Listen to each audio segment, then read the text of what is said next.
Всем привет! Мы сейчас находимся на самом крупном чайном рынке в мире.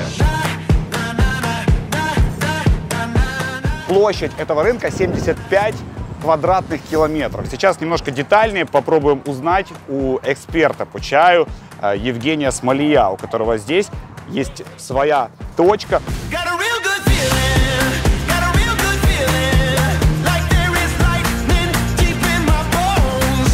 Сразу запах чая.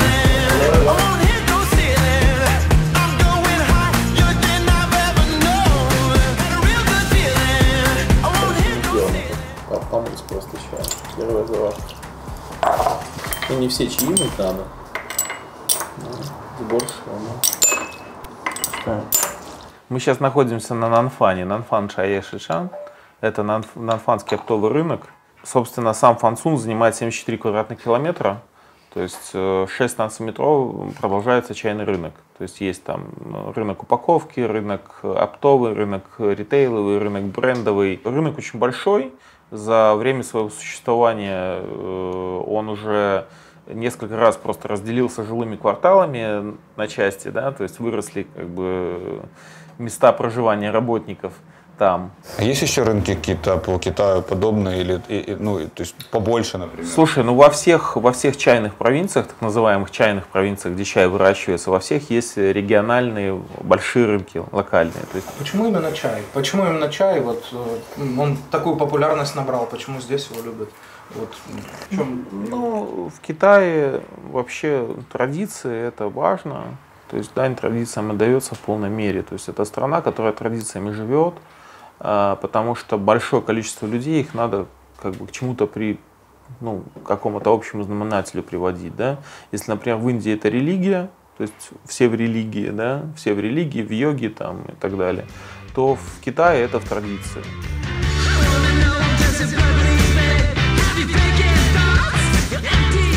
Как выглядят торговые точки на чайном рынке?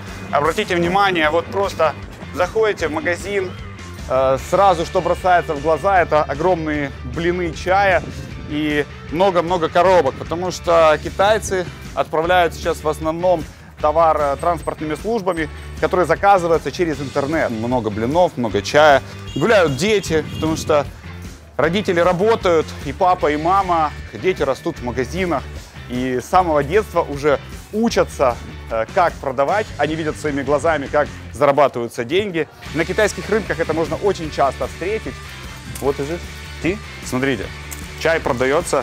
Это, кстати, мандариновый чай. То есть, когда, если там распечатать сейчас эту упаковочку, это будет мандаринка, а внутри чай. Очень прикольный сорт чая. Кстати, обязательно себе такой сегодня куплю. Буквально какие-то три вида чая, которые типа должен попробовать каждый человек, который хочет. Чигуанинь, так, пуэр, тахунпао. Отлично. Ну это как бы это попса, да? Это чайная попса. Сейчас будем пить тигуанинь. Тигуанинь. Хуася. А зачем так вот чашками? Первый слив не пьется, Почему? по легенде, потому что это промывка чая, то есть как бы смыть с него пыль, мол, грязного, на самом деле это не так, и чай вполне себе чистый. Ну да, конечно, пыль можно смыть у некоторых чаев, но это какие-то единичные случаи. В основном первая заварка не пьется, потому что у нее очень слабый вкус. Он слабо заварен, у нее слабый вкус, поэтому зачастую ее не пьют. А из маленькой посуды чай употребляется, потому что чай нужно пить горячим. А когда чай пьется из большой посуды, то сначала чай очень горячий, его очень сложно пить, а потом он быстро остывает. Чтобы взбодриться, сколько нужно выпить чая? На кружку, если опять заваривать в кружке, да, просто в кружку кинуть 2-3 грамма чая и вполне себе достаточно. С температурой простой лайфхак, то что вода вот закипит, она перестала бурлить. В принципе, с некоторыми она подходит для любого чая. То есть для зеленых чаев нужно дать ей постоять чуть дольше. Для чаев типа улунов с большими листьями, там, где большие листья у чая, нужна вода горячее. Там, где листья маленькие и есть почки, нужна вода чуть-чуть поменьше температуры. Единственным, наверное, правилом этикета за чайным столом будет, и то не всегда, можно сказать, либо голосом, либо постучать по столу пальцами. Таким образом, либо сказать спасибо сессии, да? Два варианта. Особо... Вот так, да? Либо так, либо просто пальцами.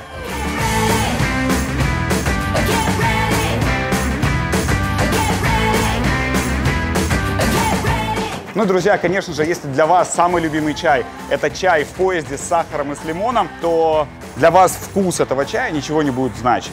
Но если вы разбираетесь действительно в чае, вам обязательно нужно чай попробовать. И на каждой чайной точке стоит стол, на котором обычно вы вместе с лаобаном можете посидеть и попробовать чай. Также бытует мнение, что есть чай, от которого немножко вставляет. И сегодня мы попытаемся разобраться, правда ли это или это все-таки легенда. А какой чай? Может, Это Фэнхуан Даньцун. Чай «Одинокий куст горы Феникса». Это гуандунский чай. Делается здесь, относится к улунам. В народе он известен как галлюциногенный чай. К этому можно по-разному относиться. Мне кажется, что сознание могут менять твое настроение, меняет твое сознание. Если ты настроен, что вот эта штука это поменяет тебе сознание, она поменяет. Ну, чай, какой-то чай начинает кровь нормально гонять, и ты у тебя ощущения какие-то возникают такие интересные. Какой-то чай, как я говорил, проясняет ум и позволяет концентрироваться. Какой-то чай просто, заставляет тебя очень быстро бежать. Да какие галлюцинации вы бросите? Тут у чая нет таких веществ внутри, чтобы они вызывали какие-то такие приходы, извините. Считается довольно гармонизирующим напитком, и когда надо успокоиться, он успокоит, когда надо взбодриться, он взбодрит. Больше помогает настроиться. Зачастую используется в переговорах у китайцев, те, кто шарит, что это такое. Как правильно допивать весь чай или можно там половину выливать? Выливать можно, без разницы. Нет, какого-то именно... Опять в Китае все зависит от общества. И сказать, что все строго по правилам, нет. Если я сейчас вылью просто чай, это будет выглядеть нормально? Да, нормально. Для этого сказать. Другое дело, что за столом, когда сидишь.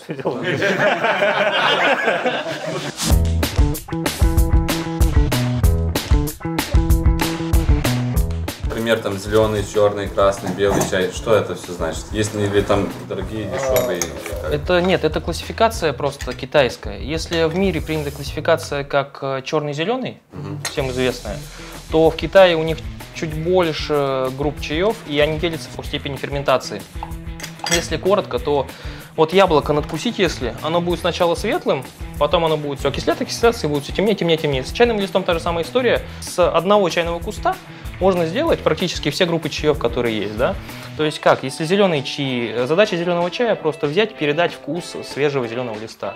Берется чай, зеленый лист, и каким образом можно остановить ферментацию? Его просто берут и зажаривают для того, чтобы зафиксировать этот вкус зеленого свежего листа. Что купить китайскому партнеру, когда ты к нему идешь? Можешь показать зеленый чай. Какой-то блин там, как он выглядит, сколько его? Тигуанинь. Это, наверное, тигуанинь будет, либо зеленый чай, допустим, лунзин. Это очень известный в Китае чай, это беспроигрышный вариант. И это там блином таким продается? Нет, оно продается рассыпным чаем, потому что с какая блинами... цена примерно может быть? За баночку, я не знаю, такую, может быть, или в 2 раза меньше. Сколько может стоить? 100 грамм, это будет 40 юаней стоить. 40 юаней? Да, это чай хорошего качества. Просто те же самые... Это $6 получается? Да. Мы сможем его сегодня попробовать? Тигуанинь? Да. Мы же пробовали. Зеленый какой? Светленький, который я когда пришел, сел. Светленький. А я уже был, да? Да. Все понял. Андрюха разбирается в чаях. Сами понимаете, да?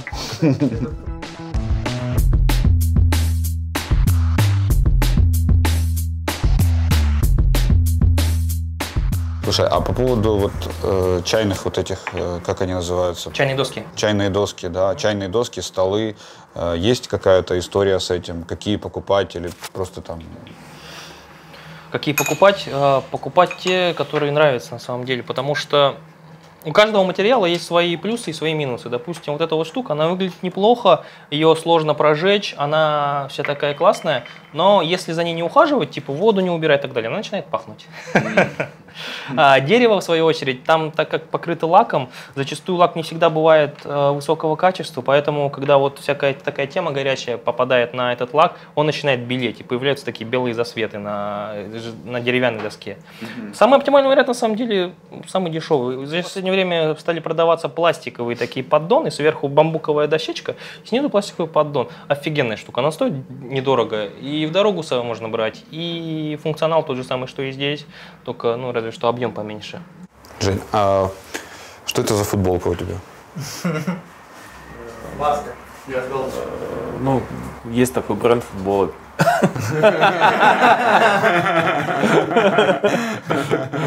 В Москве продают, можно купить. Не знаю, сколько стоит, правда. То есть, получается, футболка made in Russia, not China. Я думаю, made in Russia даже, да. И- Баста записывающий. Да, да, я знаю, я просто хотел, чтобы Женя сказал, где он ее взял. Он подъебывает. Есть ребята, которые как бы сидят на Газголдере, то есть это клуб Басты Газголдер, так и называется. У них есть чайная Газголдер. Я просто периодически заезжаю в гости там. Заезжаешь в гости куда?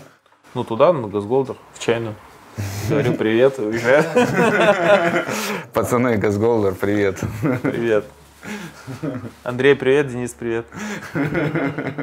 Друзья, ну и как же без розыгрыша? Мы с Женей разыгрываем сейчас вот такие два блина чая. Жень, как они правильно называются? Один блинчик и один кирпич. Это наши фирменные чаи, Тиамати. Вот их и разыграем. Да, друзья, рекомендую участвовать, потому что то, что разыгрывает Женя, обычно стоит очень дорого и очень ценно. Что нужно сделать для того, чтобы выиграть вот этот чай? Значит, разыграем для 2 людей. Первое, важно быть подписанным на канал. Второе, нужно написать в комментариях «Хочу чай». Все. И рандомно разыграем вот эти 2 пачки чая. Удачи, кайшеба!